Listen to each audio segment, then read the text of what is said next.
Richfinity, written by Brixx, narrated by Emily Brown. Chapter 1.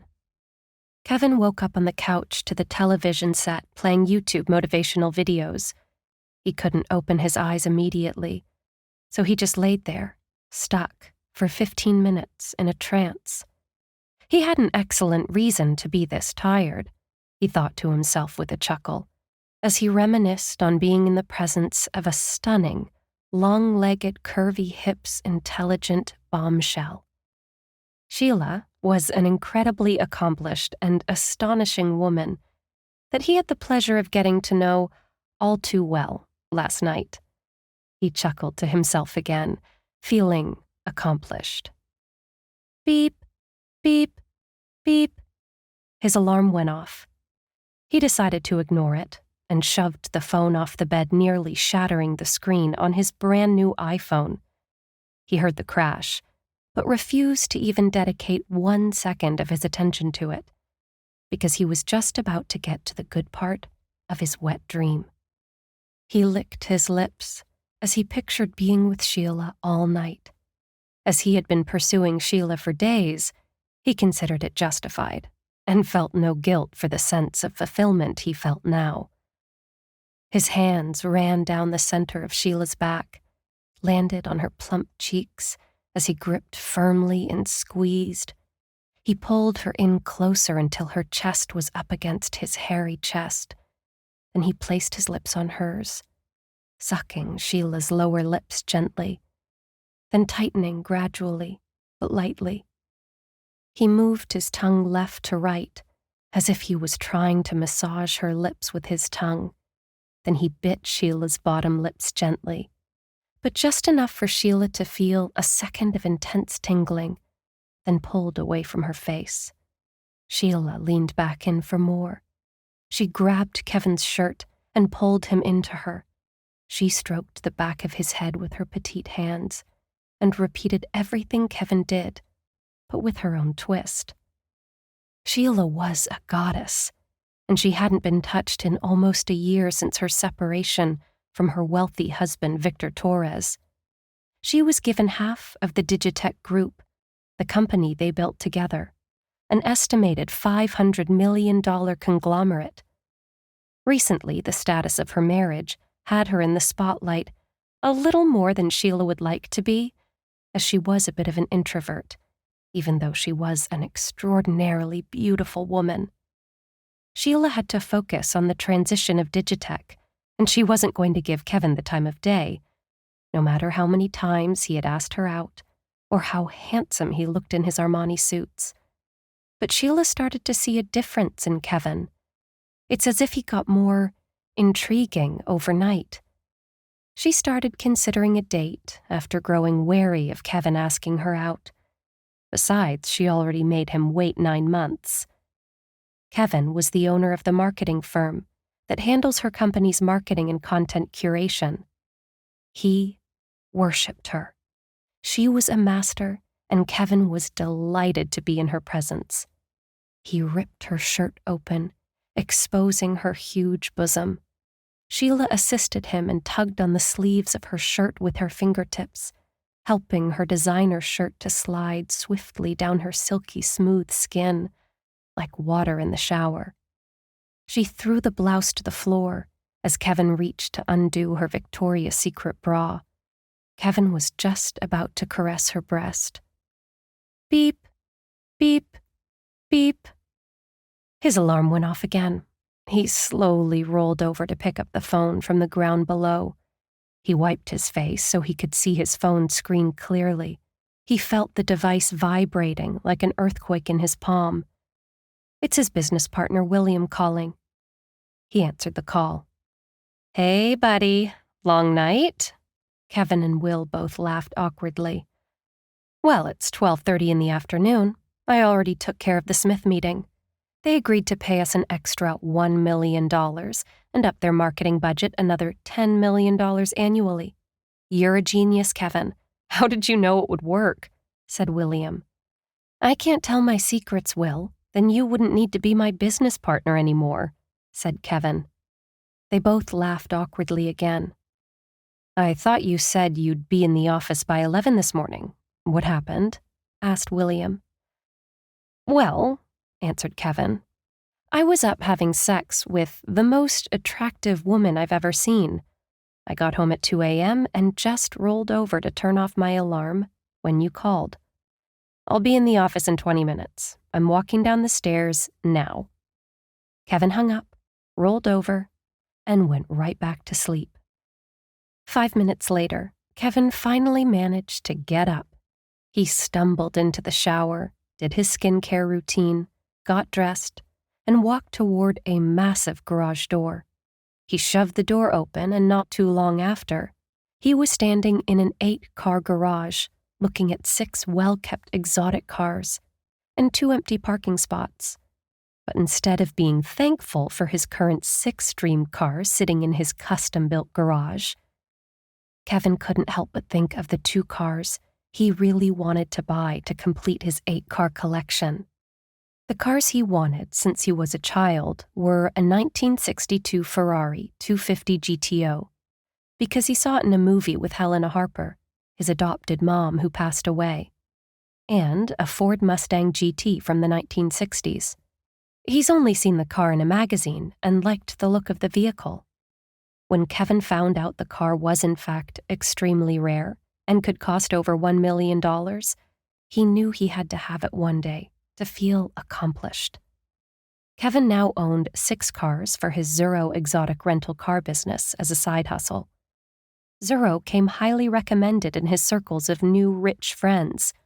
They all had multiple streams of income, and Zero was one. He looked at a key holder with all the different keys to the 6 stunning cars and shut his eyes. He then reached over and grabbed a random key. They were the keys for the BMW i8. He thought, "Sweet, I'm stopping somewhere so people can watch my Batman doors open in the sky." He chuckled to himself as he slid effortlessly into the very expensive car. He turned on his left indicator to signal his turn ahead of time. He always did this religiously, so no one around him would slam their brake and hit his car. He was a very risk-averse driver. He checked his rearview mirror, both his side mirrors, and pulled into a Starbucks not too far from his office in downtown Tampa. He looked around and noticed a lot of people were looking, so he happily opened the door and watched everyone's facial expressions change in awe as it went up in the sky. One figure stood out more than the rest. She was in her mid-20s, it seemed. The girl could not help but stare at Kevin, as he looked very charismatic. Kevin locked eyes with her as he slowly brought his left arm down, closing the car door, exposing his diamond Rolex wristwatch. The girl looked completely amazed by Kevin's successful appearance. He knew, because even though he couldn't make out her facial features, he could see her eyes clearly, and her eyes gave away her fascination. Her skin turned red the closer Kevin got to where she was seated. She stared and never broke eye contact.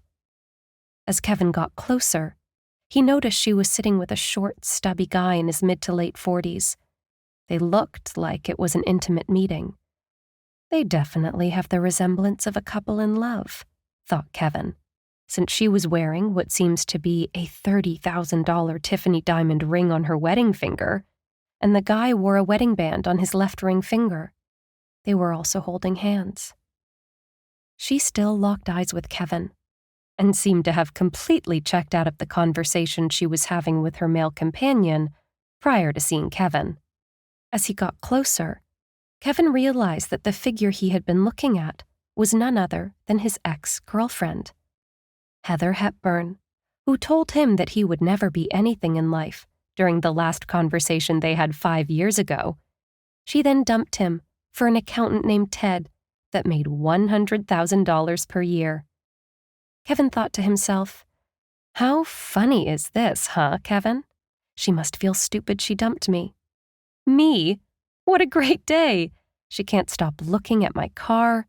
Seems like Ted gained weight, but I can't tell if it's Ted, since his back is turned to me." Kevin was astonished to see Heather, but he kept his composure and managed to force a calm smile as he fought with his lips to open. "Hi, Heather," said Kevin. "Oh, hey, Kevin. How are you?" said Heather. "I've been good. How about you?" said Kevin. "Oh, I've heard you've been doing really well," replied Heather in an envious tone of voice. Kevin found it strange, but very delightful, to know that the almighty Heather Hepburn had been talking about him. He didn't think she cared enough to have a conversation about him, to find out what he was doing. He figured since her family filed for bankruptcy a year ago, she must have been humbled. He managed to downplay his inquisitive face and asked Heather again, "How are things with you and Ted?" She dropped her tone a few octaves and said slowly, "Ted and I are getting a divorce. He lost his job 2 years ago and gambled away our family savings. This is my attorney, Bill."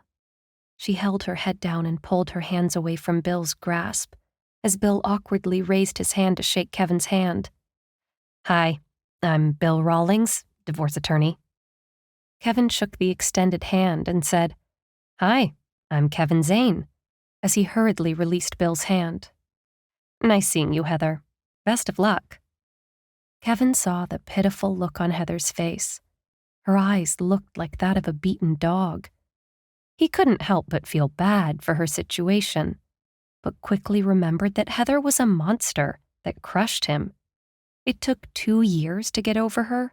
Fuck this bitch.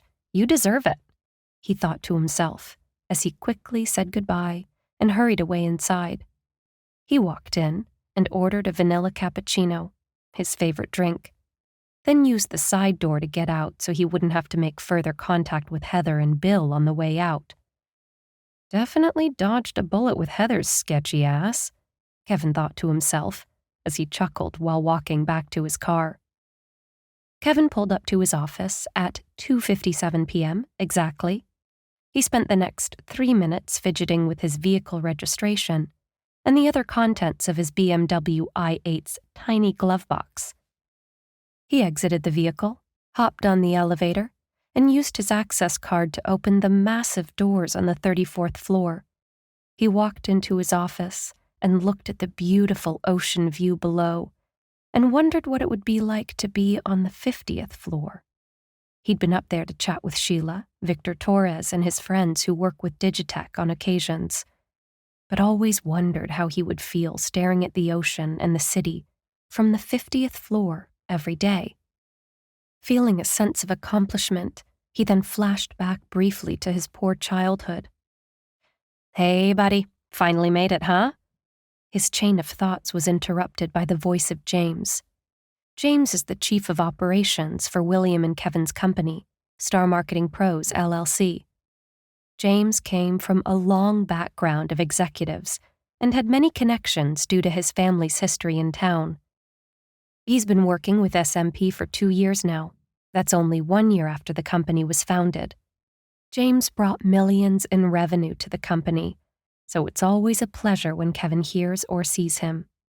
"Hey, James," said Kevin in a startled tone. "I had a long night working on the Digitech project." "So I've heard," James said. They both laughed awkwardly. Kevin couldn't help but question what James meant, because the only person who knows anything about him and Sheila is William, Kevin's business partner, and Kate, Kevin's best friend since childhood. However, he decided not to ask James what he meant because he didn't want it to seem like a problem that James knew about him and Sheila, if he did in fact know. Kevin decided that he was going to get to the bottom of this matter later. Chapter 2. I'm a Barbie girl in a Barbie world. Kevin's phone rang to the sound of Aqua. He felt the vibration and heard the annoying song he's had to endure since he was 9 years old. He hurried to pull the device out of his left pocket. He looked at the screen. He got excited and a bit overwhelmed with joy. It was Kate, and this was her favorite song. She used Kevin's phone to set up her special ringtone herself as a joke at Kevin's last birthday party. He swiped his thumb horizontally across the screen. Then the most comforting voice came through the phone speaker. "Hey, big head," said Kate. "Katie, how are you? OMG, last night was insane." He didn't give Kate a moment to respond. "I finally slept with Sheila at her place." Realizing he wasn't finished, Kate decided to be quiet and let him keep talking. "After keeping our relationship a secret for 2 years, the old man found out during the settlement proceedings, which led to them going to a divorce court instead.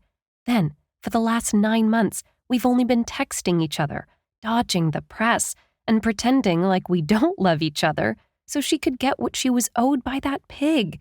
She finally let me spend the night at her place, Katie. Can you believe it? We both decided to go public with our relationship.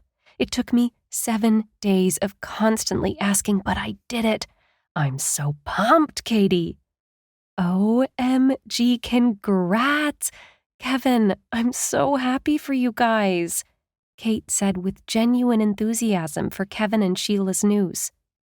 "So, are you guys going to tell the truth?" asked Kate. Surprised at Kate's question, Kevin asked, "Truth about what, exactly?" "The full story of why they got divorced. Is she going to tell the press that Victor Torres was a cheating scum that embezzled money and emotionally abused her?" replied Kate with disdain for Victor. "No, I won't convince her or persuade her in what to do. She wishes to move on quietly, and besides, we are happy," said Kevin in an annoyed tone. Kate realized that Kevin didn't wish to speak about the subject and quickly changed the conversation. "So, how are things with you and William? Did you guys polish out your differences?" asked Kate. Well," replied Kevin as they both laughed. "That's for another day." Kate gave out a sigh, and they both laughed again. It was 4 p.m. at SMP, and looking at the office floor, the sight was similar to watching ants scurry during rain. All the sales agents were working diligently to close new leads. People ran back and forth from departments. Noises from keyboards clicked, pens wrote on paper, multiple micro-conversations occurred all at once, and phones rang continuously. It looked and sounded like a corporate jungle, as everyone was trying to make deals before the end of the workday. William couldn't help but smile from ear to ear as he took a moment to stand over his domain from his glass office on level 3, where he had a clear sightline of the entire operation. He had always been one to enforce order, and this worked well for his and Kevin's business model. William liked to be considered a down-to-earth person. However, none of the staff liked him because they deemed his tactics dispassionate and viewed him as a money-hungry leech that Kevin carried on his back. In fact, the company was only at 60% employee retention rate due to William's attitude. But William and Kevin had been friends since high school, so Kevin trusted his judgment. "I'm glad I invested the money to start this up with Kevin 3 years ago, and I'm sure grateful for Sheila because she gave Kevin and I the shot, which helped us make our first million 30 days after." His smile got even bigger at the thought. "Haha, unbelievable. No one will ever know that I literally borrowed money from Tony Break-a-Leg to fund it. Not even Kevin. You did it again, boy." "Yes." He shook his head. "I only need 2 million more now, and Tony is all paid off." William thought to himself as he stood and watched people run about the office. Knock, knock. The tinted glass door swung open. "Hey, Will." It was Kevin. William cleared his throat. This sudden rush of guilt flooded his conscience, as if Kevin could hear his actual thoughts earlier. William forced his tongue to lift and speak words without stuttering. "Hi, Kev," William said. Kevin walked in and took a seat. "What's up, buddy? Thanks for having my back on the Smith meeting earlier. I was tied up." They both laughed. "So, have you thought about it?" asked William. Kevin stared at him with curiosity. Why does it matter if Sheila tells the press the full story or not? Why does Will care about this stuff? Thought Kevin. He carefully chose his next words wisely, but only out of curiosity, as Kevin trusted William with his life. What are you referring to, my nosy friend? Kevin chuckled nervously. Will smirked with a menacing look on his face. About selling the company, bro. Duh, Will said. Kevin was shocked. Why is Will bringing this up again? We spoke about it once last month, and we were being hypothetical. Is he serious? Thought Kevin. Are you that tired of me already, William? Replied Kevin. At least let the offer get to $100 million first. If they're offering us $40 million now, we are worth $400 million in a few years. Don't you think, Will? Do you think they'd buy us for $40 million if we weren't at least worth $80 million? William nodded his head in agreement with Kevin. You're right. You might have a point, Kev, replied William. Okay, Will, can we agree to let all this selling talk go? Asked Kevin. Okay, Kev, responded William. Okay, let's celebrate the Smith closing today. Great job, Will, said Kevin. Gee, thanks, Kev, replied William. William walked over to a bottle of aged scotch he'd been saving for a special occasion. They opened the bottle, drank, and traded stories until 10 that night. Chapter 3. Next morning, Sheila lay in bed looking up at the ceiling of her posh penthouse apartment. The home sat on Bayshore Drive, overlooking the water in Tampa Bay's most sought-after community. Sheila reminisced on how far she had come over the last 20 years. She moved to Miami, Florida, from a small town called Franklin in Kentucky, at 19 years old.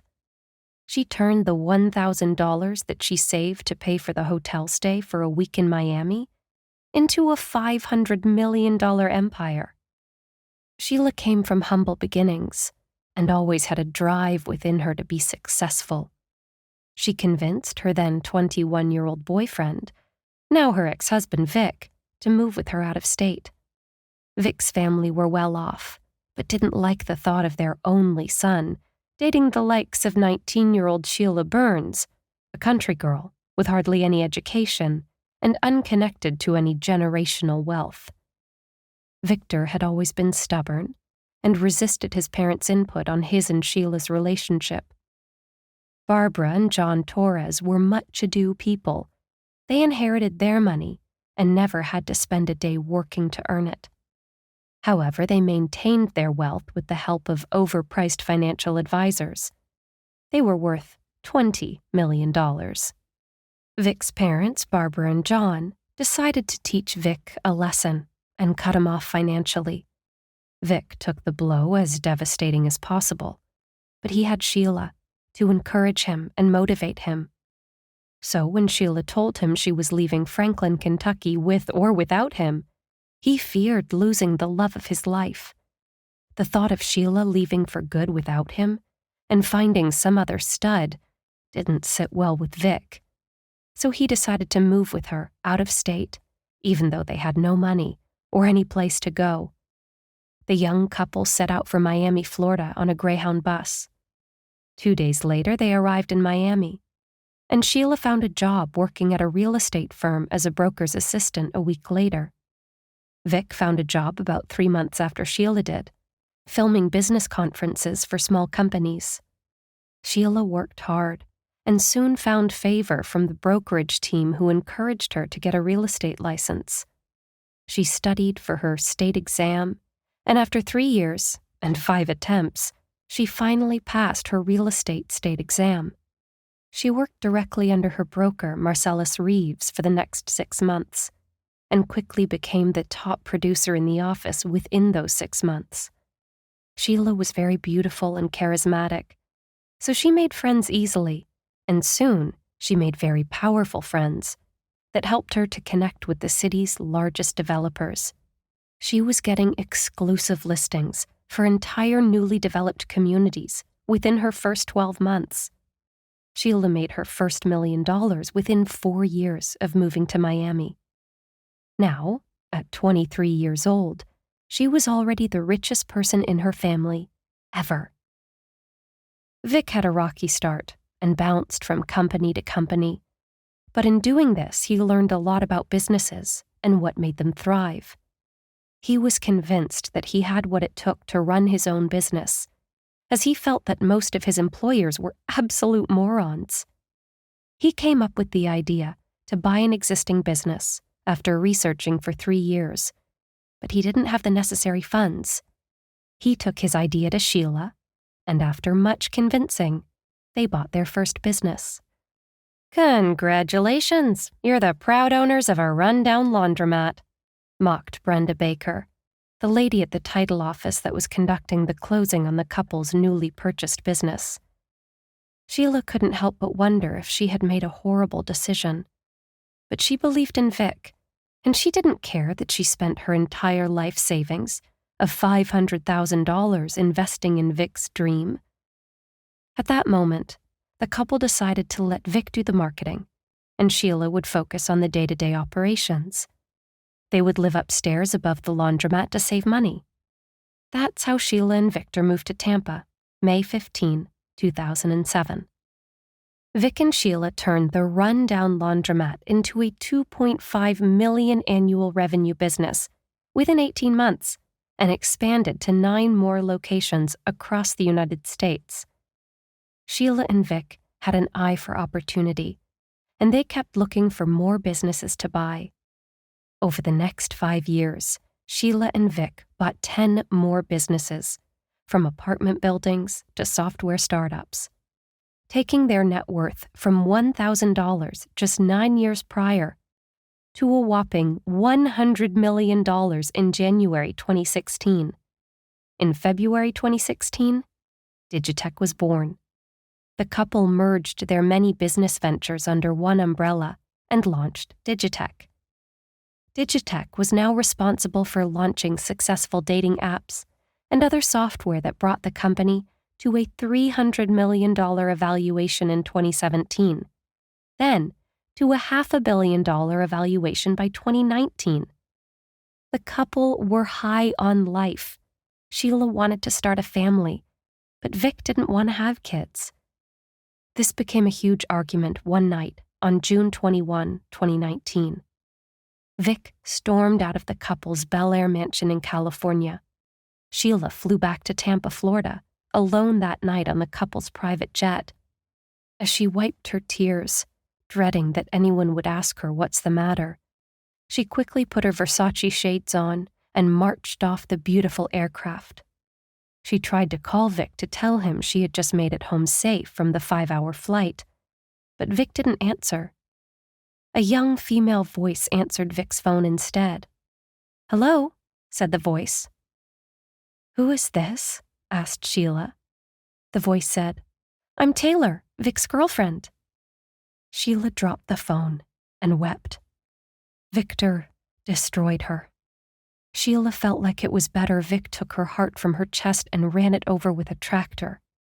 Her heart felt empty. The thought of being divorced at 36 years old nearly drove her mad. For months, she tried to plead with Vic to reconsider and reconcile, but Vic just wouldn't budge. The couple pretended to be together at events and board meetings, but it soon became painfully obvious to friends and colleagues that they were falling apart. The couple would stay in the same home some nights, but hardly even spoke to each other. Sheila couldn't put up with Vic flaunting Taylor on FaceTime around the house, so she moved out and bought her Bayshore apartment for $10 million.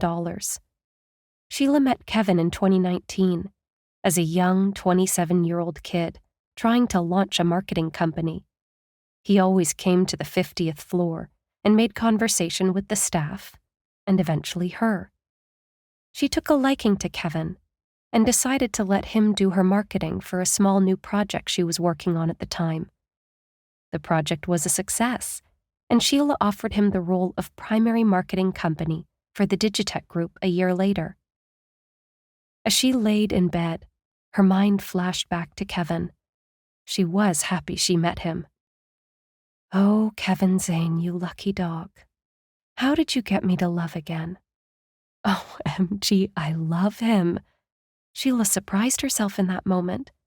She always said the words, "I love you," to Kevin, as a mere formality, since Kevin couldn't help but sing them to her almost every day for the last 2 years. She said it not to hurt Kevin's feelings, but because she truly cared about him. She's never actually meant the words, "I love you." Her face lit up, and she was content with knowing that she truly meant them as of this moment. Sheila went into a daze, picturing Kevin and her steamy love session a few nights ago, when suddenly her mind wandered back to the night Vic betrayed her. Wow, she thought. Kevin really came at the right time. I was close to ending it. I'm happy we bumped into each other at Starbucks that morning. He saved my life, and didn't even know. She smiled as she thought of Kevin, and pictured him on an actual horse dressed as a knight, riding towards her in a shining armor. Wouldn't that be funny? She thought to herself as she chuckled. Suddenly, Sheila's phone started to vibrate. She leaned over the edge of the bed so she could be closer to the phone screen that was resting on the bedside table. She picked up the phone to look at who was calling. She saw the picture of a beautiful female face. The woman had bright green eyes. Her eyelashes looked like a Barbie doll. You could tell that there was nothing fake about her, just great genetics. She had beautiful skin, blonde hair, and a perfect bone structure. It was the caller ID for Valerie, who was calling on FaceTime. Valerie was Sheila's older sister, who Sheila absolutely adored, so she hastily answered. "Hey, Shields! Happy birthday, boo!" Valerie screamed into the phone. Sheila had to pull the phone away from her face as Valerie was so loud. "I love you, Vally!" screamed Sheila, to match her big sister's energy. "What are you doing today, sunshine?" asked Valerie with her southern twang. "Darling, I think I'm going to be spending the day with my boyfriend," said Sheila as they both laughed. "Boyfriend? Are you finally admitting that you and Kev are together, honey? We all knew it, even before you did, apparently," said Valerie in a mocking voice. "I love him," replied Sheila. "Aww," mocked Valerie, and the two giggled like teenagers for a minute. "So, since the cat's out of the bag now, when did you guys actually start dating? We knew friends don't go on that many weekend trips together," asked Valerie in a cautious tone. Sheila laughed nervously, then cleared her throat. "I won't tell this story again, Valley, but I love you, so just this once. I was depressed when Victor and I split. I was going to take my life, but I decided I wanted to get one more cup of coffee. I stopped at Starbucks and ran into Kevin. I knew him from the office, so I said hello. I think he could tell I was a bit sadder than usual, since I've only known him since Vic and I split. He told me a joke and just kept on telling jokes until I was laughing helplessly for 5 hours. We then went out for dinner that evening, since we had already been together the entire day just talking. He told me about his ex who broke his heart too. We trauma bonded, then spent all night talking until we ended up having amazing sex on the beach. Literally, Sheila chuckled. I hired his company to do Digitech marketing just to give the middle finger to Vic, but he did well. We decided to outsource our marketing to SMP, Kevin's company, which made them instant millionaires. We tried to keep our relationship private because we didn't want to hurt my position in negotiating a settlement with Vic. But he found out and used it against me. Instead of settling privately like we verbally agreed on, Vic took it to divorce court and tried to paint me as the one who had been unfaithful so he could take all our assets for himself and not split it equally. I'm telling you, Valley, the press had a field day, but Kevin stuck with me and made me feel loved and supported throughout the entire ordeal. I fell in love with him for that sense of security he made me feel, said Sheila. Oh, you guys, that's so sweet, said Valerie, as she was truly moved by their story. I think you just gave me a birthday gift, little sis, said Valerie with teary eyes. That story is beautiful, and it's the perfect way to start your 39th birthday. Oh, Vally, don't cry, said Sheila as the two laughed awkwardly. The sisters bantered for 4 hours until 3 p.m. At this point, Sheila recalled that she had an urgent meeting at 3:30 p.m., so she wrapped up her chat with her big sister. She brushed some foundation on her face, then quickly changed her pajama shirt for a more suitable top, as this was a Zoom meeting with Digitech board members. Chapter 4. Sheila enters the Zoom chat at 3:35 p.m., 5 minutes later than the time her meeting started. No one was saying anything on the call, and instead of the regular 12 screens for the 12 individual board members, there was only one screen being shared. Sheila figured she must have missed the meeting and was just about to exit the meeting link when she heard, "Surprise!" She looked closer to see a bunch of familiar faces in party hats and Hawaiian shirts. They laughed in unison. "Happy birthday!" The board members yelled in sync like a small army. The entire Digitech board was present, except for Vic. Sheila was delighted that the board went through this much ordeal to wish her a happy birthday. Thomas Brady shouted, "Hey, Sheila, we're all at the office here in Tampa. Come celebrate with us, kid." He was Sheila's mentor, and a 59-year-old multi-billionaire. He joined the board after buying 19% of Digitech for nearly $100 million almost a year ago. She replied, "I'm about to drink you under the table, old man. You wait right there." The entire board laughed. Sheila signed off the Zoom meeting and got dressed.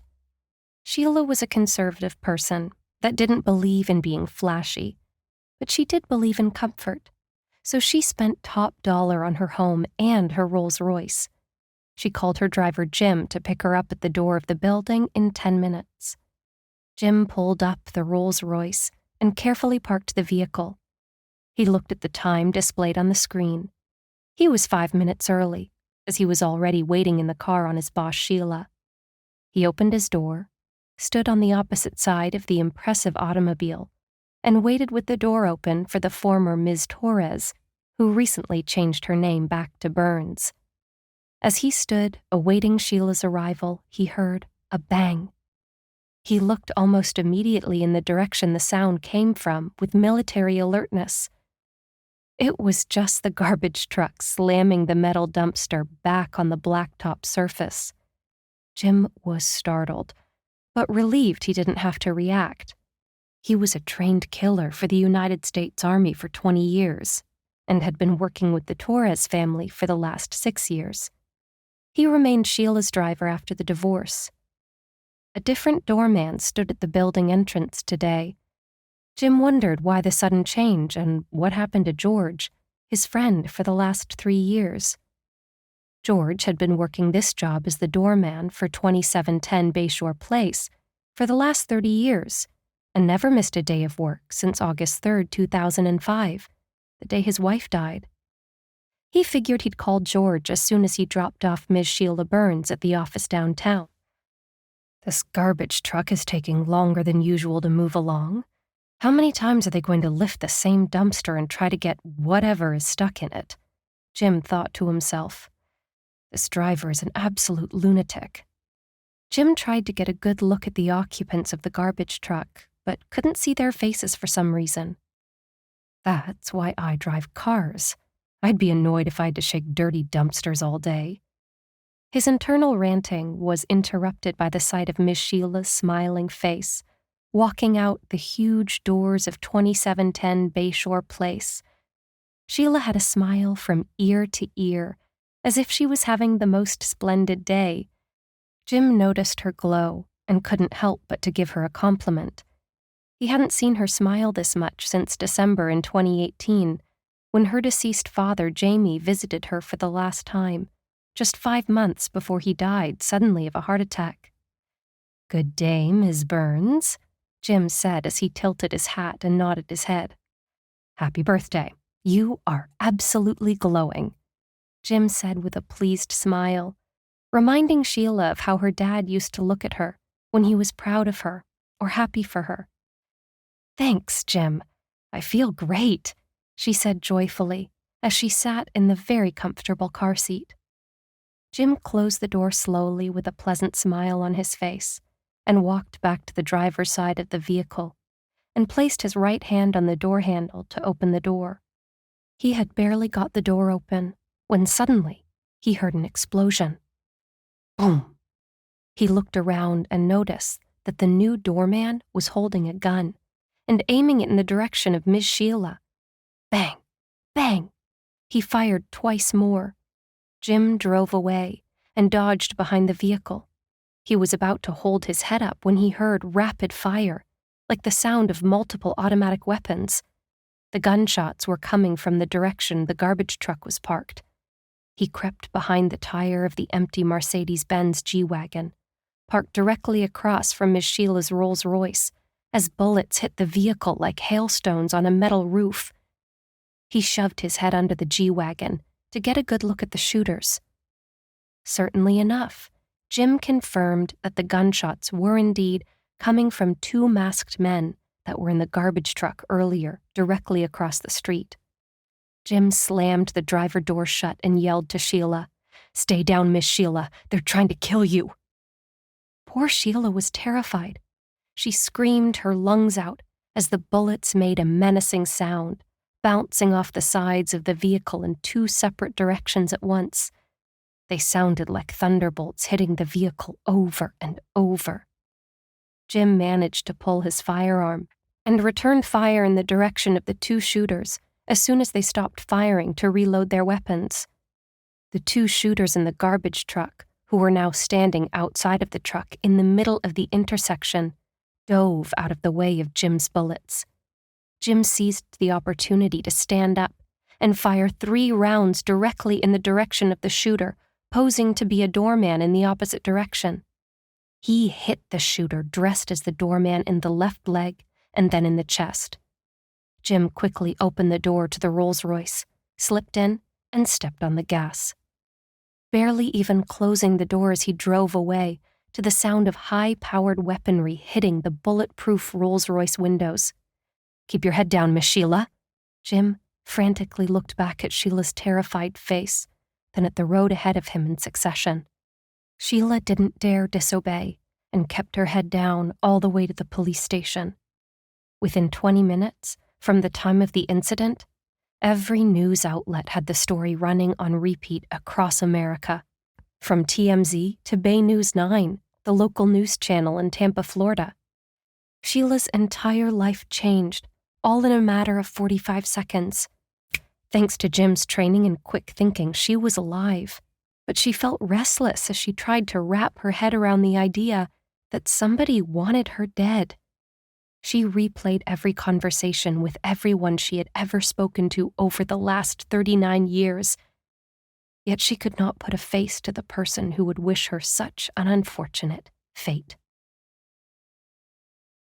Chapter 5. Johnny Xavier's luck was as bad as it got. He lost both his parents to a terrible flu when he was only 9 years old.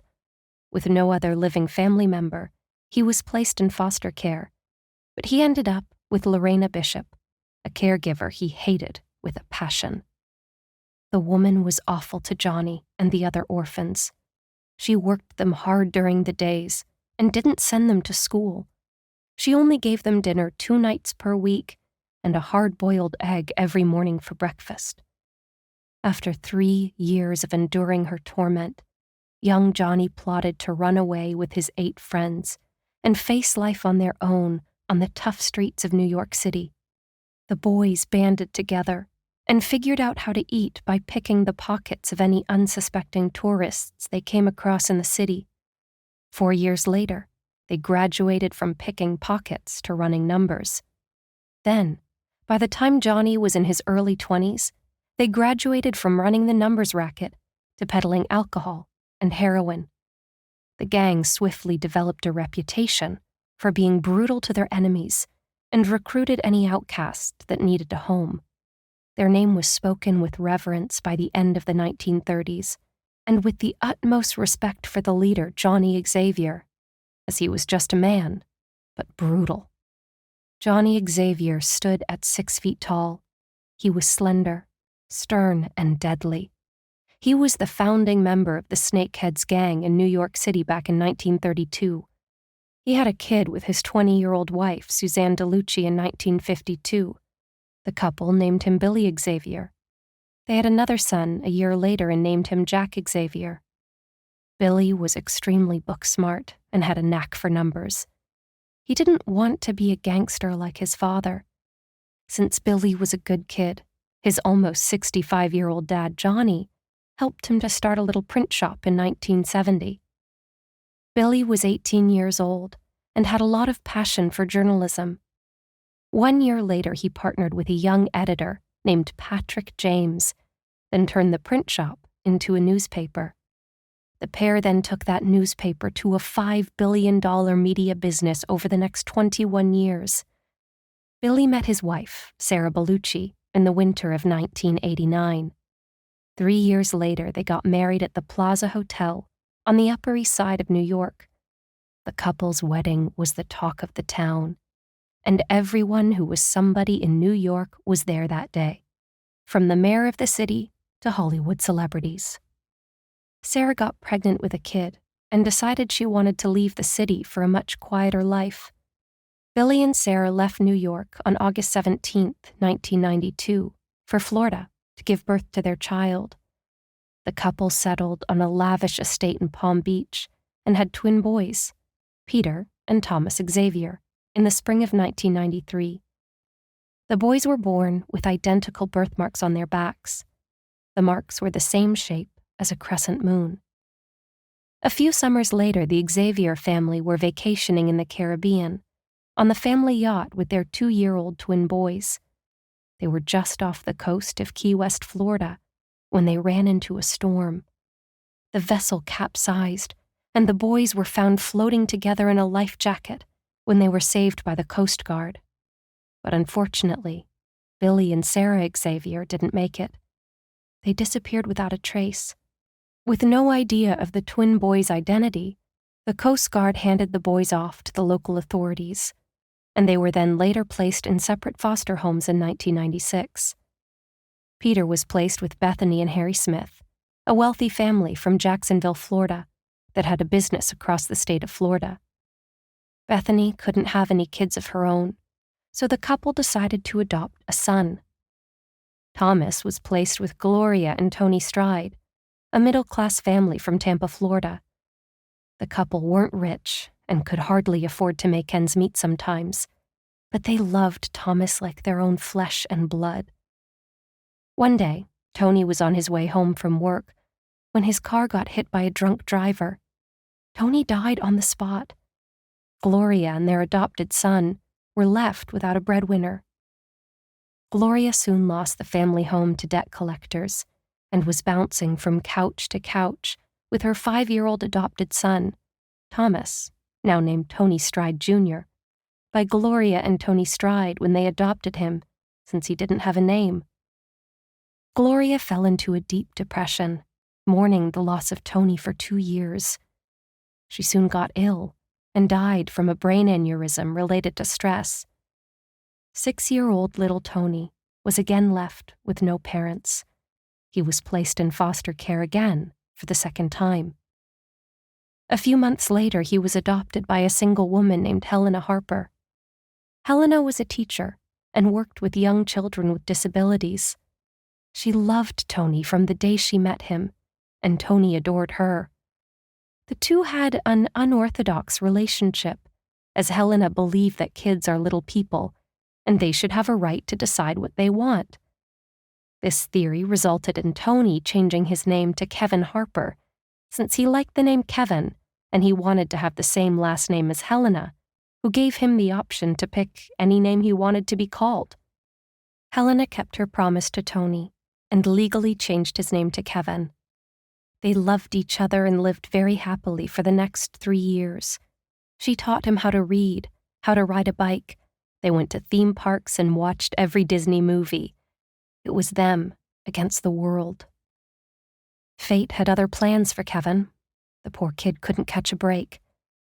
In 2002, Helena got ill and passed away suddenly from leukemia. Kevin was devastated. Kevin was now left an orphan again, for the third time in his short life.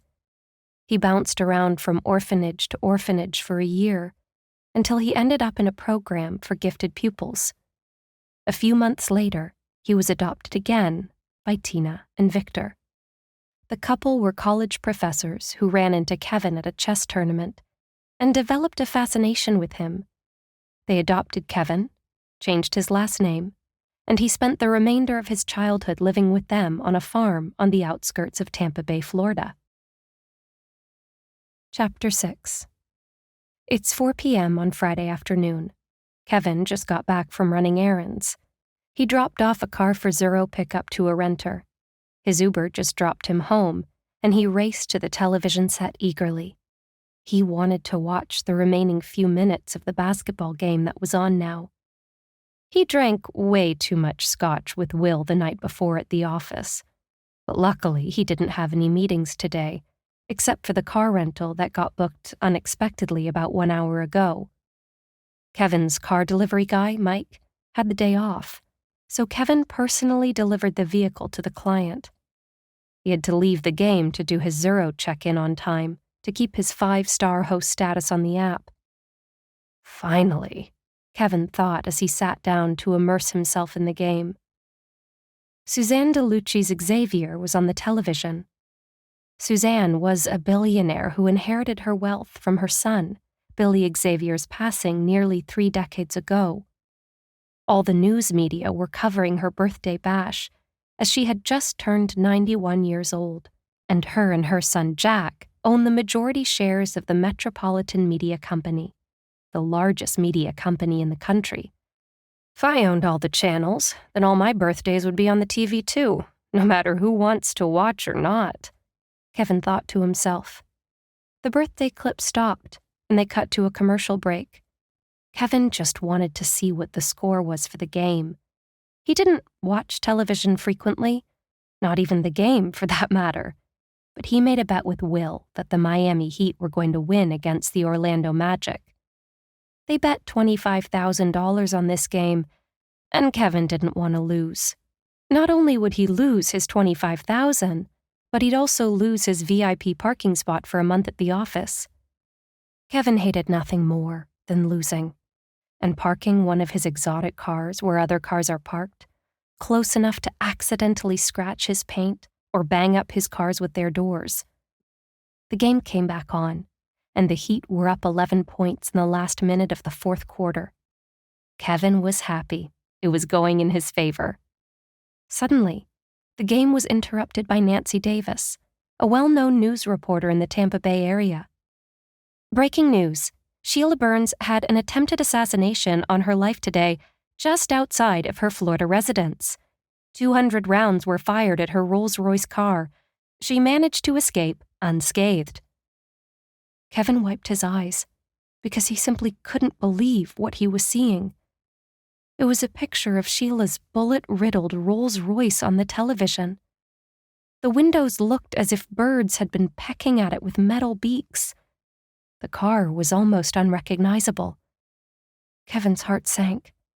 Without a second in between to think, Kevin found the phone in his hand.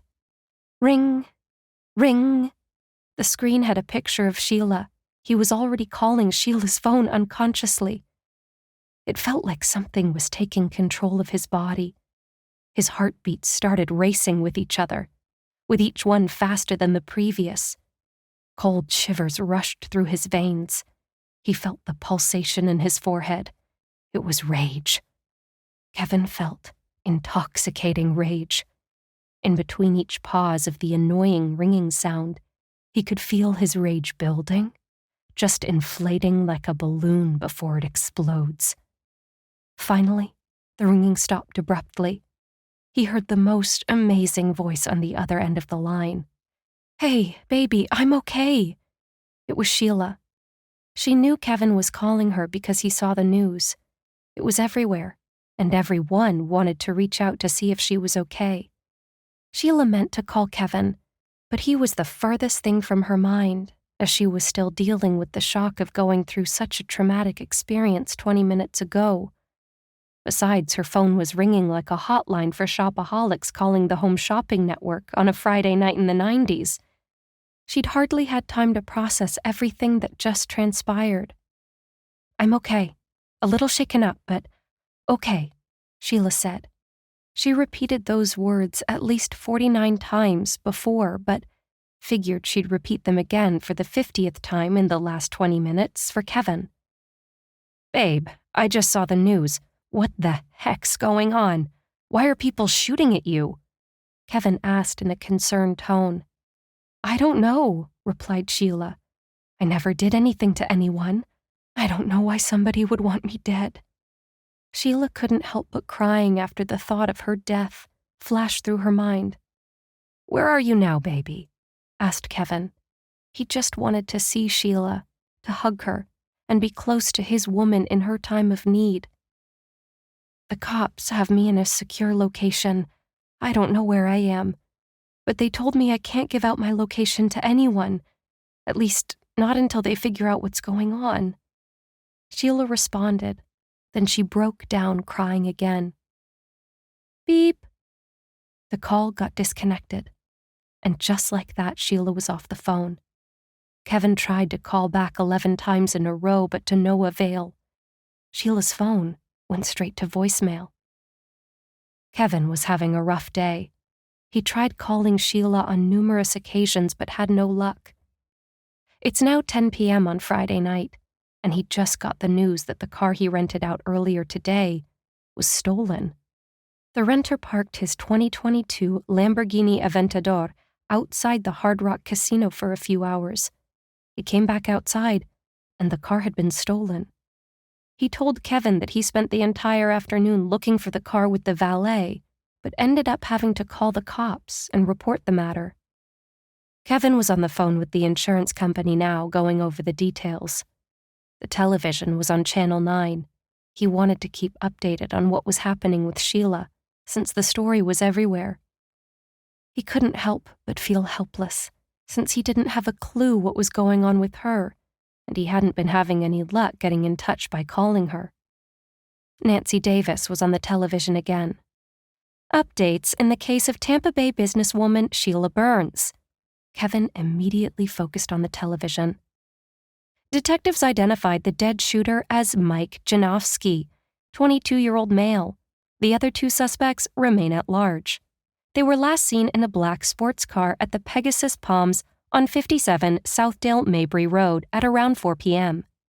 The Hillsborough County Sheriff's Office is asking anyone with any information about this case to come forward." Kevin's jaw dropped, as he couldn't believe what he had just heard. "Mike Janofsky?" he said out loud, questioning himself as if he was going mad, and started hallucinating things.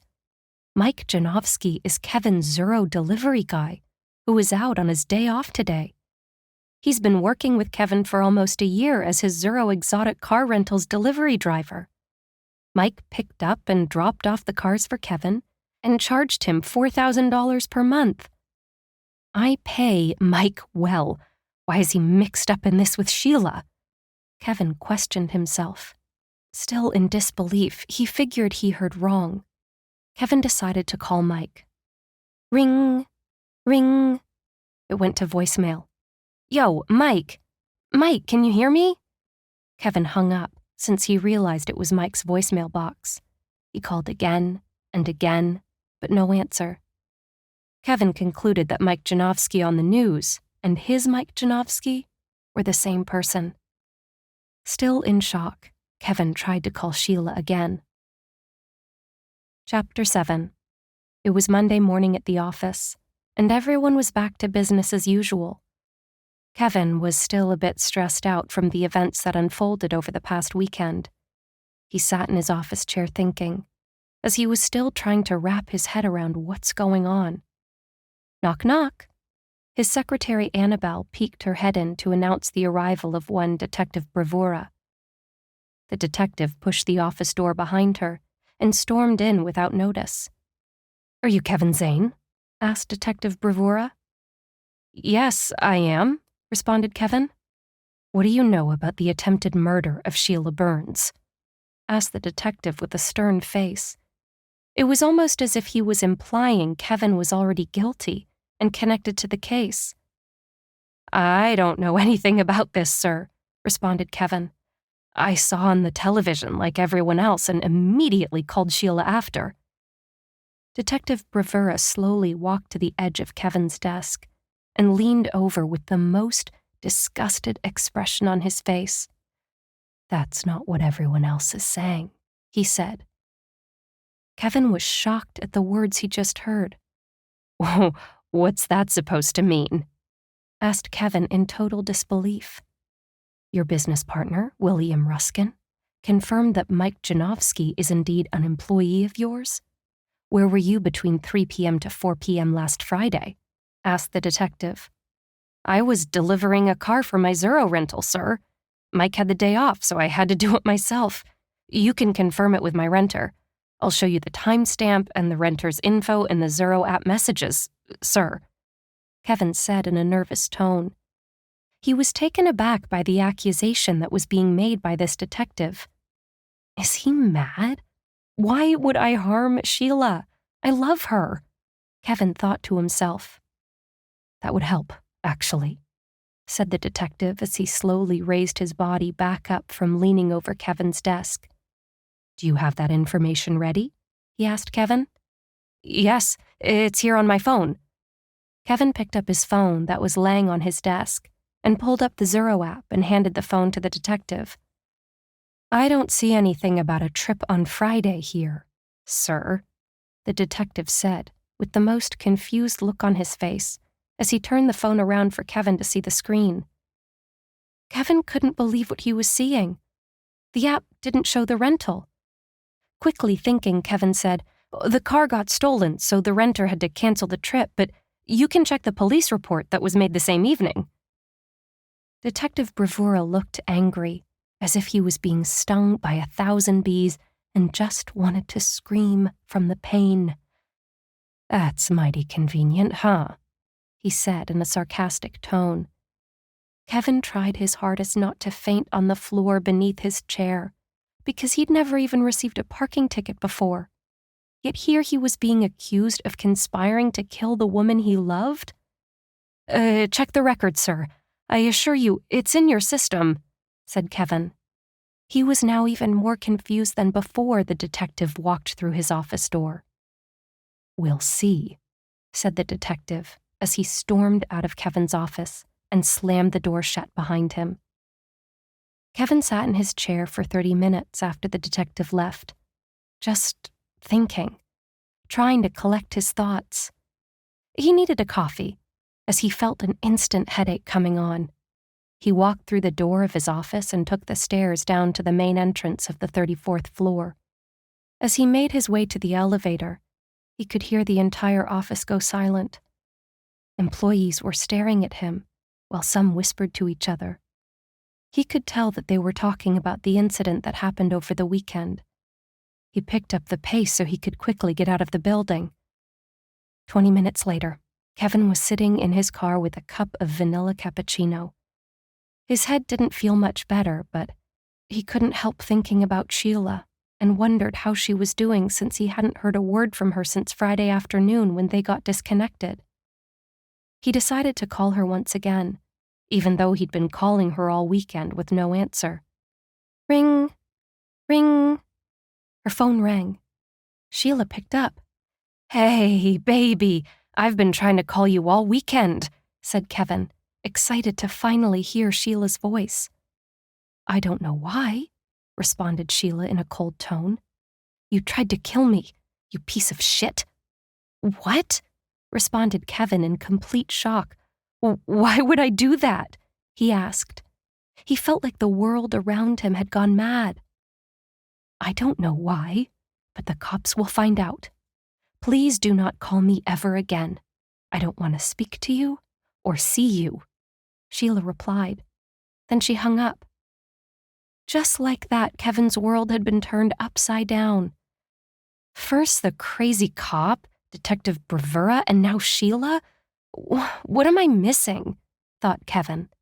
He tried to call Sheila back, but got no answer. Chapter 8. Sheila once trusted Kevin wholeheartedly. Since Victor Torres was a despicable man, she didn't know to what extents he'd have went to take all the family's wealth for himself during the divorce proceedings. She knew her only living family member was Valerie, who wished to have nothing to do with her business or money.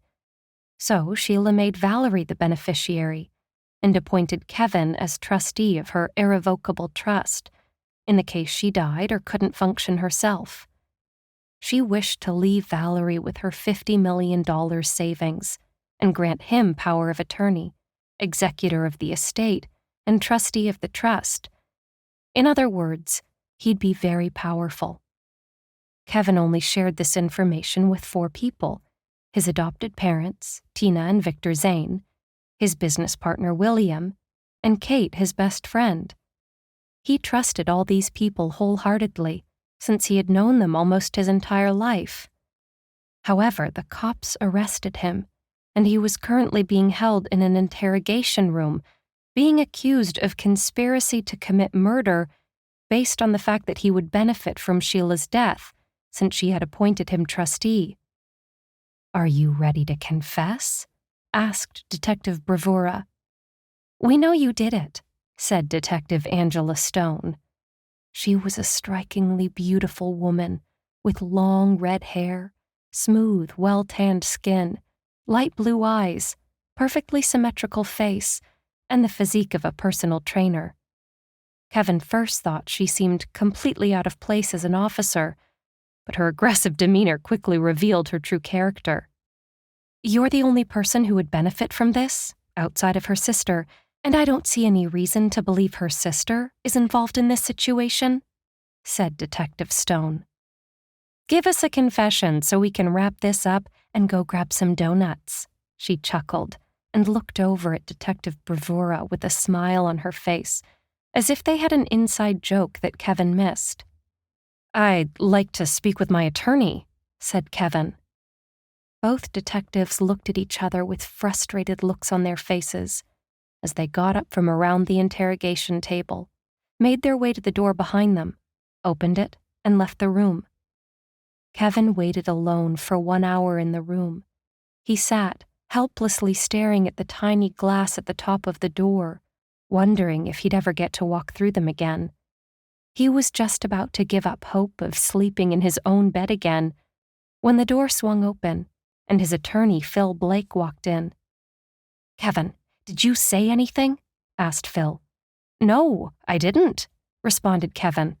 "I only told them that I was delivering a car to a Zuro renter between 3 p.m. and 4 p.m. last Friday," Kevin said quickly, trying to remember the full conversation he had with Detective Bravura earlier in the morning. "Okay, good. Very good," Phil said with a smile. "Let's get you out of here," Phil said as he opened his left hand and aimed it towards the door. Kevin was happy he could finally leave the depressing room. He got up and hurried through the door. The next 7 months were arduous, as Kevin faced complex challenges from every direction. It was like a game of what and who do I lose next for Kevin. Kept taking losses left and right. Sheila was loved, respected, well-connected, and had gone from seeing Kevin as someone she was in love with to her mortal enemy that she detested to her core. She threatened to break the contract with SMP for Digitech marketing if William and the company didn't cut ties with Kevin.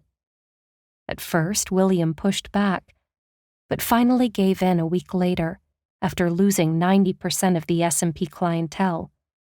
Sheila personally called the 10 major clients and simply told them to cease doing business with SMP immediately, or Digitech will no longer be conducting business with them.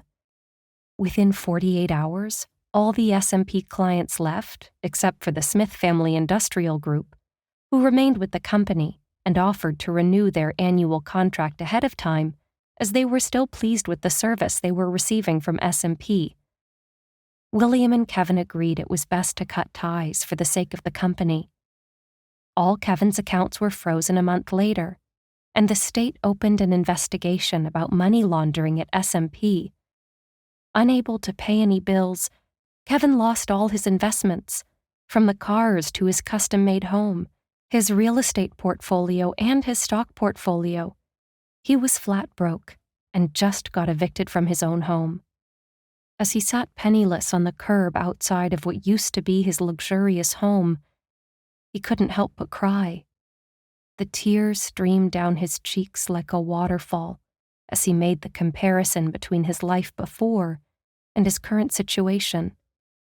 He stood up, wiped his eyes, and picked up the suitcase with a few items he managed to grab before he was escorted off the premises. He figured he'd call his adopted parents to ask if he could stay with them for a while. Ring! Ring! The landline at the Zanes' home rang endlessly. Finally, Victor Zane picked up. "Hi, Dad," said Kevin. "Hi, Kevin," said Victor. "Can I come and stay with you and Mom for a while, until I get back on my feet?" Kevin asked in the humblest manner. "Sorry, Kevin. Tina and I don't want anything to do with you. We didn't raise you to be the person you've become. We think it's best if we cut ties with you. We wish you the best of luck," Victor said, then hung up abruptly. Kevin's heart sank. He didn't expect to ever hear those words from his loving parents. Kevin sat on his suitcase in the middle of the street, in the neighborhood he had been living in for the last 2 years. He figured he'd take one last look at his old life. He then slowly tried to raise his head from staring at the blacktop beneath him, but he felt weak, as if he was about to pass out. He swallowed all the saliva he had in his mouth just to feel hydrated, but his tongue still felt dry. He'd finally come back to himself after processing his brief conversation with his parents. That's when Kevin realized all his neighbors had congregated and were just staring at him with a look of complete disgust. Sheila's attempted murder case was the hot topic in town, and everyone had their own opinion on who did what. Even though there wasn't any concrete evidence against Kevin, many people thought he was guilty. The neighbors murmured amongst themselves and laughed at the sight of Kevin losing everything. "Get out of here, loser," yelled Steve Wilson. He never liked Kevin because of how loud Kevin's exotic car's engines were. They'd always wake him up at night when Kevin returned home, and he hated it. Steve looked at Brad Stratford and his wife Tricia, standing directly across from him, and made a funny face. Then they all had a good, long laugh. It's as if they knew something Kevin didn't know.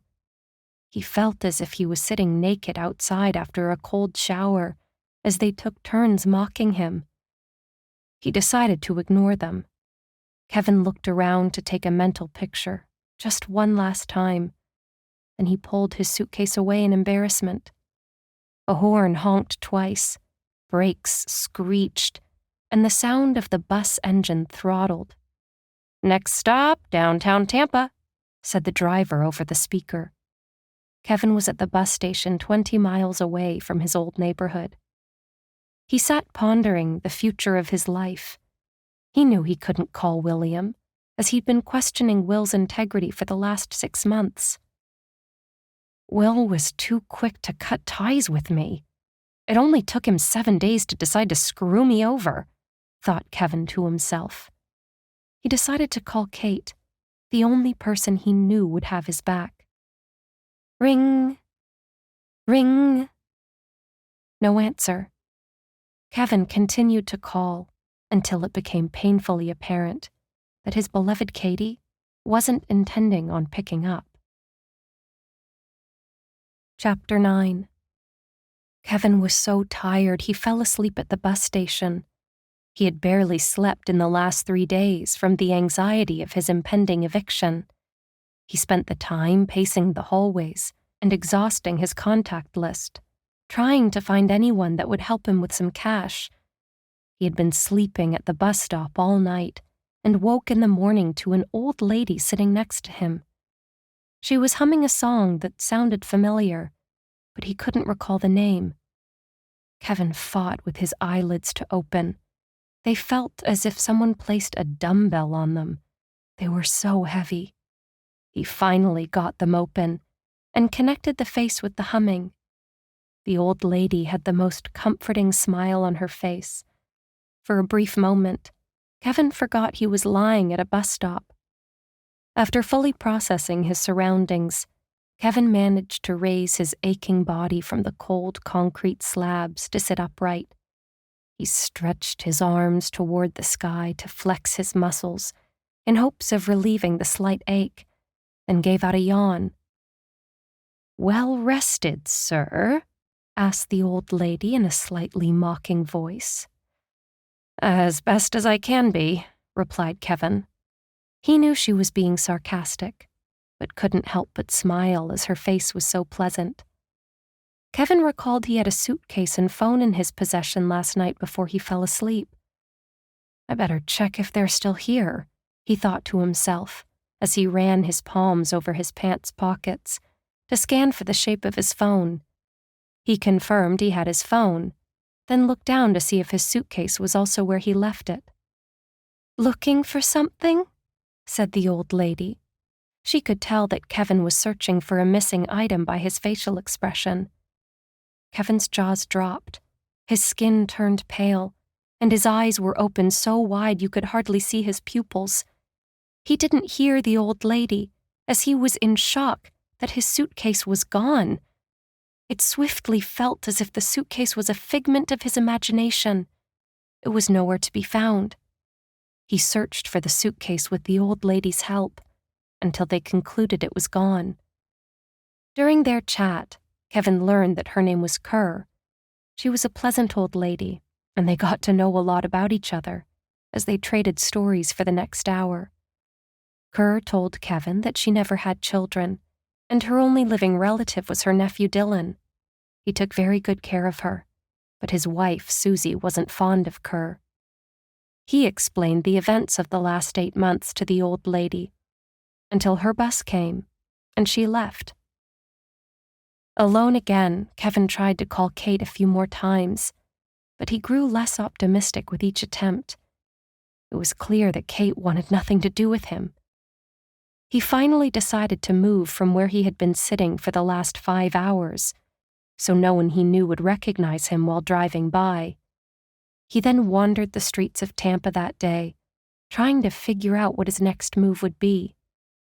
Days turned into nights, the nights back to days. It had been 3 long months since the bank seized his assets, and Kevin was barely recognizable anymore.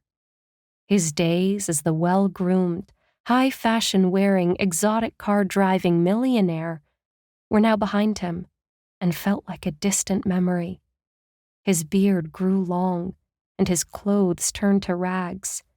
He sold his cell phone for food months ago and gave up looking for jobs since everyone knew his face from the news and no one would hire him. He lost all hope. One day, Kevin stood outside of Starbucks, hoping to get a few dollars from one of the coffee shop's patrons to buy his favorite coffee, the vanilla cappuccino. Kevin was normally too prideful for begging, but figured he'd ask someone for help, as it was his 30th birthday. "I just want a freaking cappuccino," thought Kevin. Then he decided to sit down in front of the building. He sat away from the property line, but close enough to make contact with a passerby, so he wouldn't get trespassed by the store security.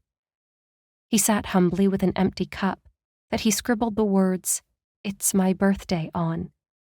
Dozens of people passed him for hours and held their noses. Kevin didn't blame them, as he was fully aware of his stench. Still, he couldn't believe how many people passed and didn't even look at him for the last 3 hours. Was I this much of a pompous prick too? He thought to himself. He was just about to leave when someone said his name. Chapter 10. "Kevin, is that you?" said the voice. He looked up to see who it was, and he was astonished. It was Heather Hepburn, his ex-girlfriend from 6 years ago. She was wearing a company shirt and a visor. Kevin could tell she worked at the Starbucks. "I've seen the news about the shooting and money laundering, and I heard the rumors that you're living on the streets as a homeless person, but I didn't believe it," she said. "How long have you been living like this?" Heather asked.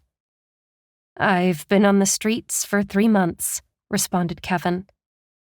He was very embarrassed of his current situation, so he held his head down, and a single tear rolled down his cheek. Realizing that he was embarrassed, Heather placed her left hand on his shoulder. "No need to be embarrassed, Kev.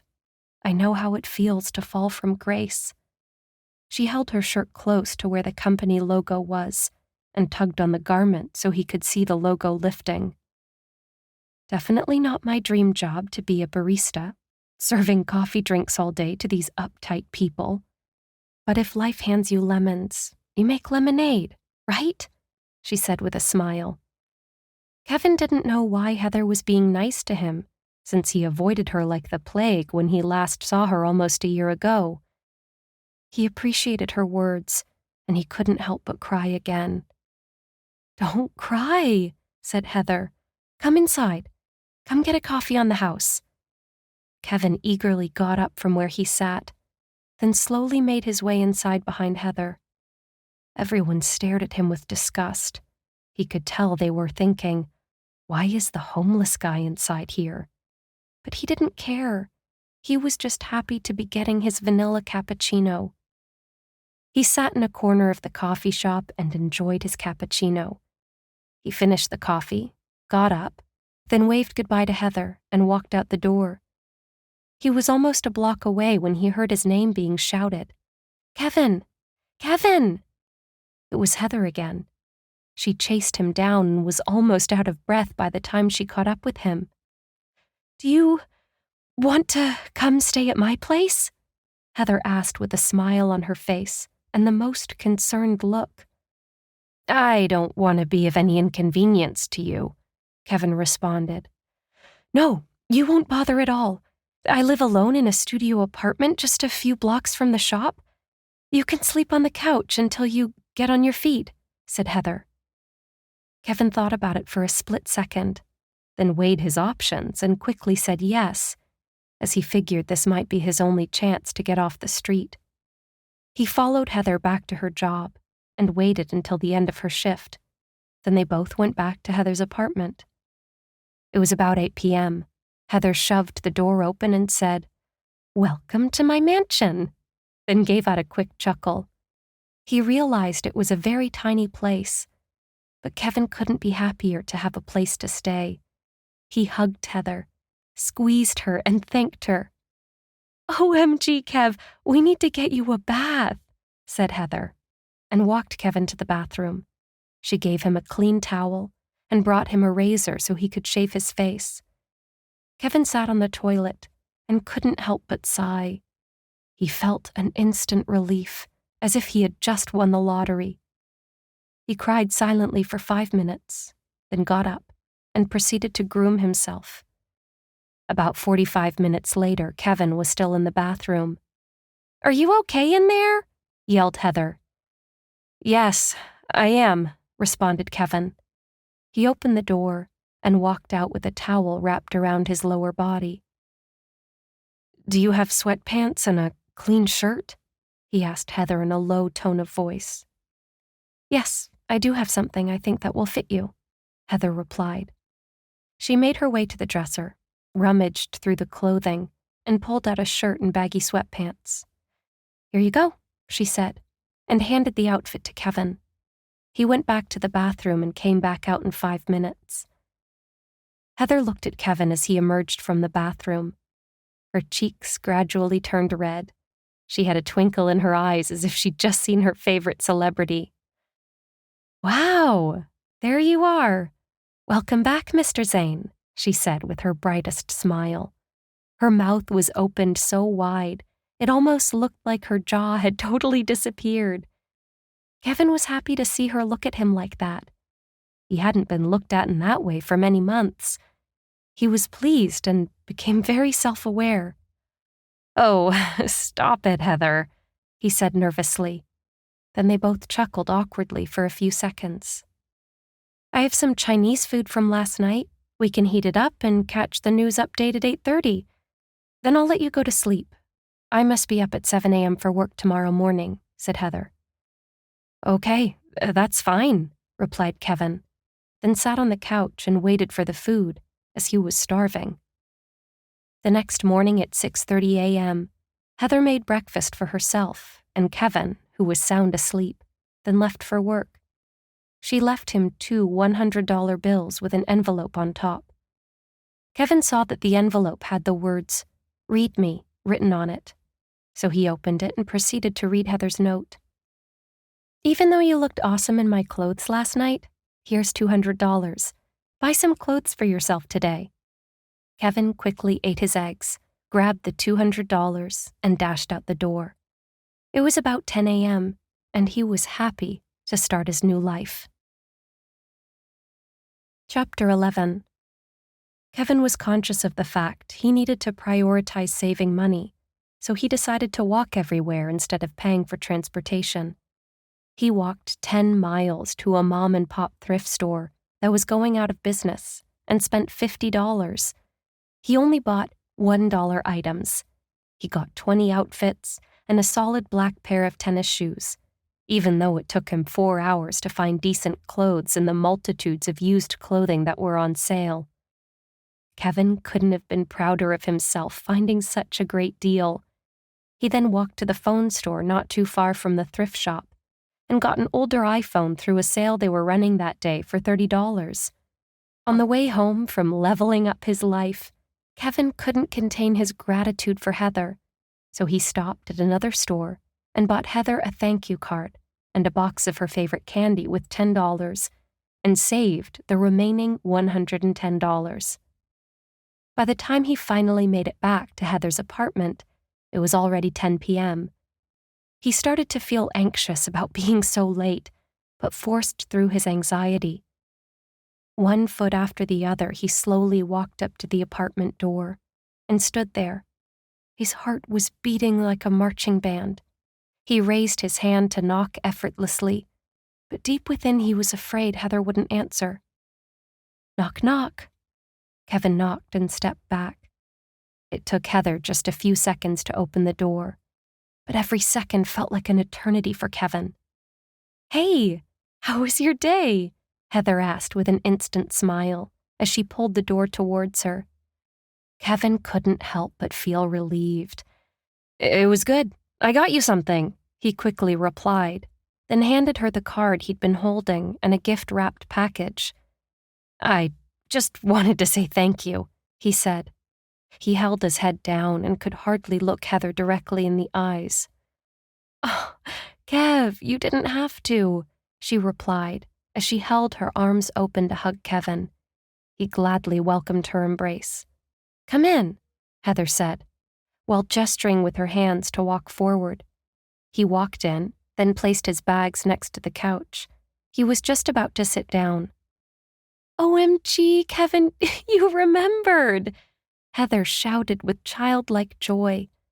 Kevin turned around and saw that the gift wrap was on the floor, and she had the most surprised look on her face. She was happy and couldn't help but smile from ear to ear. "Of course. How could I forget that? You would make me drive for it at 1:30 in the morning. I definitely remembered," Kevin replied, and they both laughed for a moment. Then Heather ripped the enormous bag of Skittles candy open. "I have good news for you. I got you a job working as a barista at Starbucks. You can start tomorrow," Heather said. Kevin was so overwhelmed with joy that he burst out bawling again. "Thank you, Heather," he responded incoherently as he could hardly formulate his words. Heather hugged him again. Then they sat down and talked all night. 6 months went by, and Kevin was more motivated than ever to get back to where he was in his life. His lawyer, Phil Blake, had been fighting the allegations against him and was doing a phenomenal job. Kevin couldn't afford to pay Phil anymore, but Phil and Kevin had a great relationship prior to his case, so Phil was working pro bono for him. It was September 25th, 2023, when Kevin received the call that would change his life. Ring, ring. "Hello," said Kevin. He was still half asleep from working his night job as a valet driver. "Hi, Kevin. I have good news and bad news." It was Phil Blake. Kevin instantly woke up and came to his senses. His heart started to race because he was in the middle of fighting for his freedom in 2 separate cases. "What's the good news?" asked Kevin with uncertainty. "The good news is, all charges have been dropped against you in the attempted murder of Sheila Burns," Phil said. "Wow! Are you serious, Phil?" Kevin asked in disbelief. "Don't mess with me, Phil, that's not funny," said Kevin, as he couldn't believe what he was hearing. "Yes, I'm serious," Phil replied emphatically. "They failed to produce solid evidence, so they had to throw out the case. I have more good news. William Ruskin accepted a plea deal in the money laundering case. He signed a confession agreement with the federal attorney and admitted to the entire thing. He took money from Tony Breakaleg over 4 years ago for the seed money of SMP. When the clients left the company, he couldn't afford to pay Tony anymore, so they strong-armed him into laundering money for the mafia. You're cleared on all charges as of 30 minutes ago. The feds had a wiretap on Tony, so they had all the conversations recorded between him and William. They know you're not involved in this," said Phil. "Phil, that's awesome! Woo!" Kevin couldn't help but shout as he was so happy. "So, what's the bad news?" he asked curiously. "Bad news is, you're still broke," Phil said sympathetically. "The money used to start the company was obtained illegally, so you won't be able to keep any of it, even though you weren't involved." Kevin heard what Phil said, but he didn't bother to consider the fact he was broke, because he was free, and freedom meant more to him than money. "Thanks, Phil. I really appreciate everything you've done for me for the last 1.5 years. I wouldn't be a free man without you. I owe you one, bro. I promise I'll repay you one day," Kevin said emotionally, since he was almost in tears from being so excited. Phil chuckled and said, "No worries, Kevin. It's already paid for. But I know you're good for it," then hung up. Kevin and Heather were back together a month after he moved in. Heather told Kevin that her parents used to talk behind his back and persuaded her to be with their young accountant Ted. She really regretted leaving him for Ted and wished she could have taken back the harsh words she said to him the night she dumped him. He forgave her and told her he felt bad for being happy when Ted and she got divorced. They laughed about it and made up. Kevin felt so exhilarated by the information he had just received from Phil that he jumped out of bed and immediately called Heather to tell her the good news. They celebrated with a night out on the town.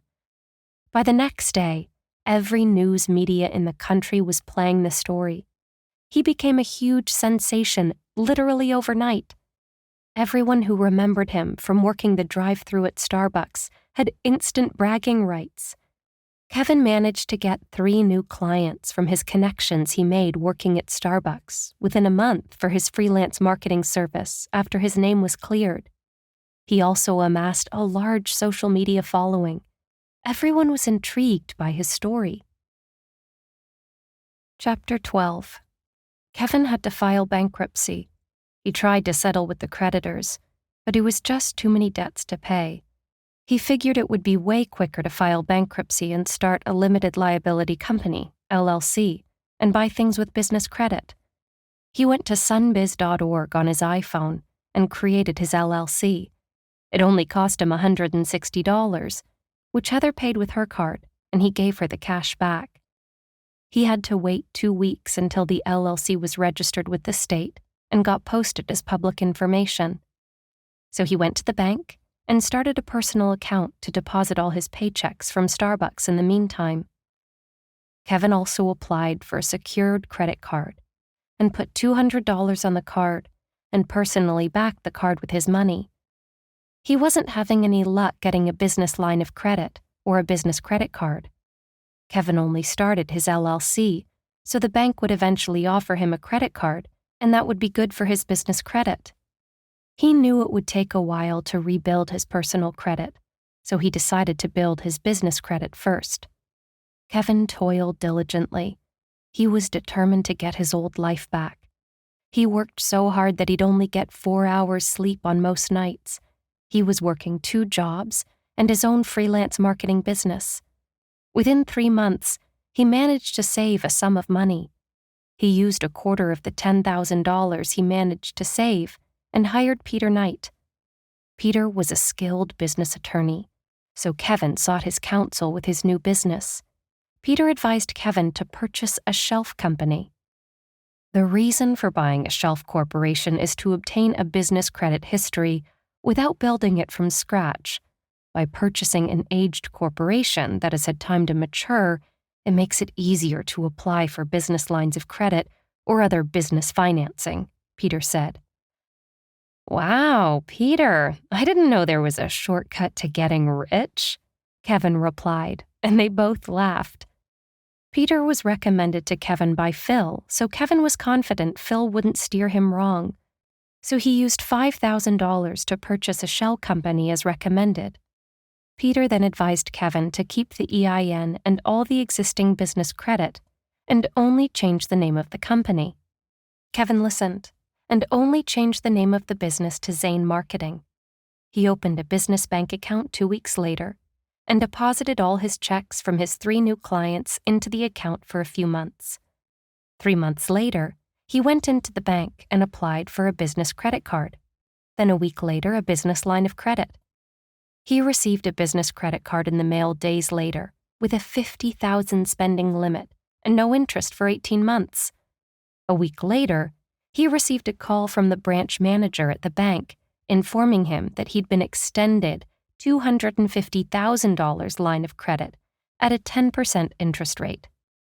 Kevin went from no money to access to $300,000, and he knew exactly what he wanted to do. He decided he wanted to scale his marketing business, since he knew the ins and outs of the industry.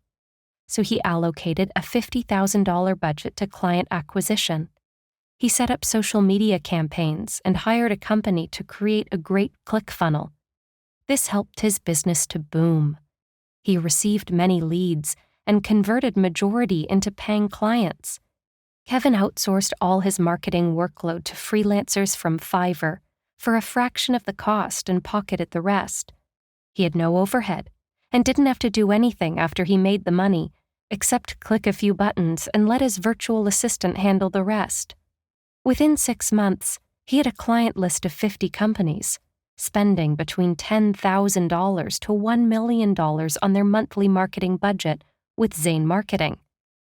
Kevin was back on top, and this time even better than before. He started to invest in real estate and only bought homes with his earnings, even though he was tempted to buy cars. Kevin got wealthy, and the best part about it, no one knew that he was rich, except for Peter Knight and his CPA. Not even his girlfriend Heather knew he was rich, because he didn't own an office building, any new car, or clothes. They were also still living in the tiny apartment. Chapter 13. It's Heather and Kevin's 2-year anniversary. Kevin finally told Heather about his finances a year ago. He bought a building to put his office in, but their lifestyle didn't change too much.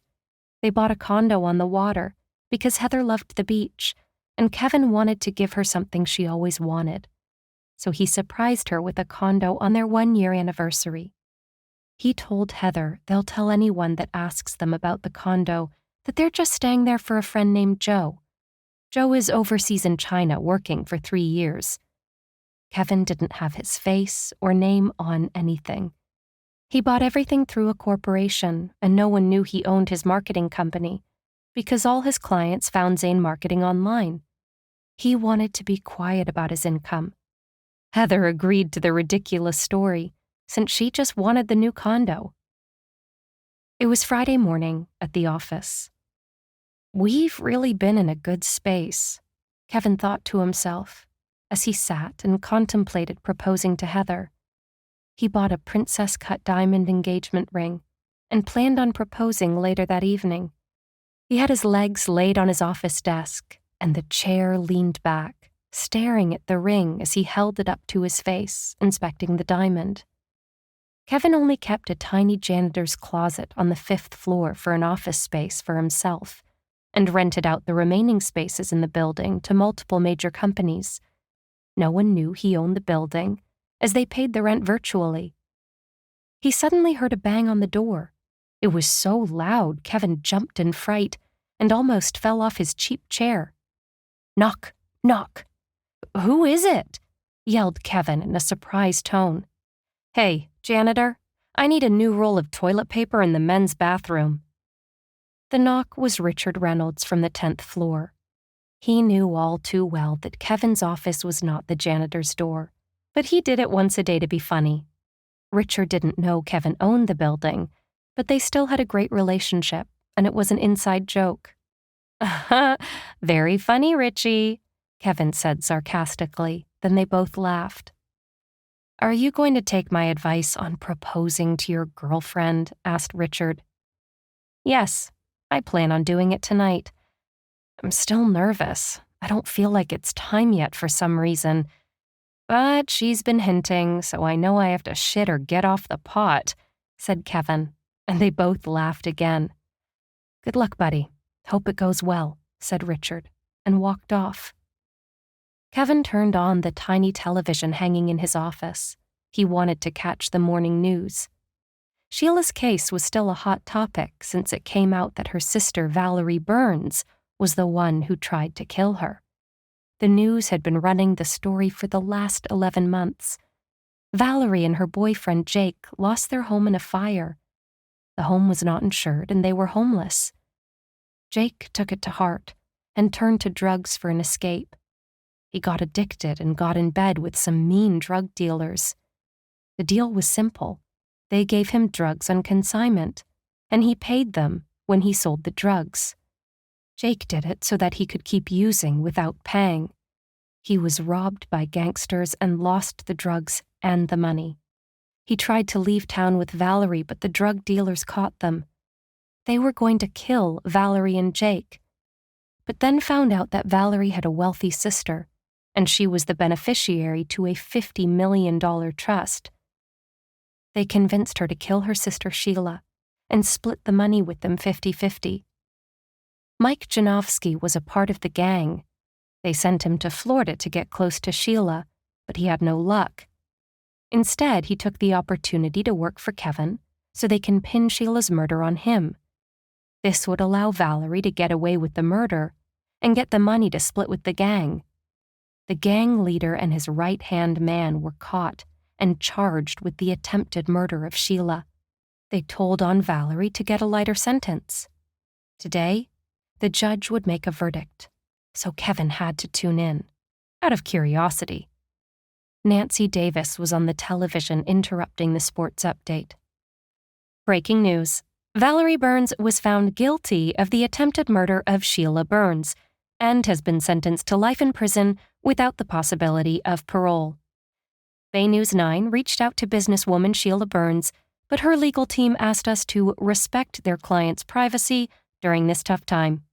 Further updates at 7 p.m. Kevin was happy to hear that Valerie was where she belonged, but he couldn't help but feel bad for Sheila. I wonder how Sheila's doing. Valerie was her only family, he thought to himself. His chain of thoughts were interrupted by his phone ringing. Ring, ring. Hello, Zane Marketing. How can I help you? Kevin said almost immediately after he answered the phone. Hey, Thomas. Sorry, I mean Kevin. I'm Peter Xavier, your twin brother," said the voice. You have been listening to Richfinity, written by Ricky Brixx, narrated by Emily Brown. The end.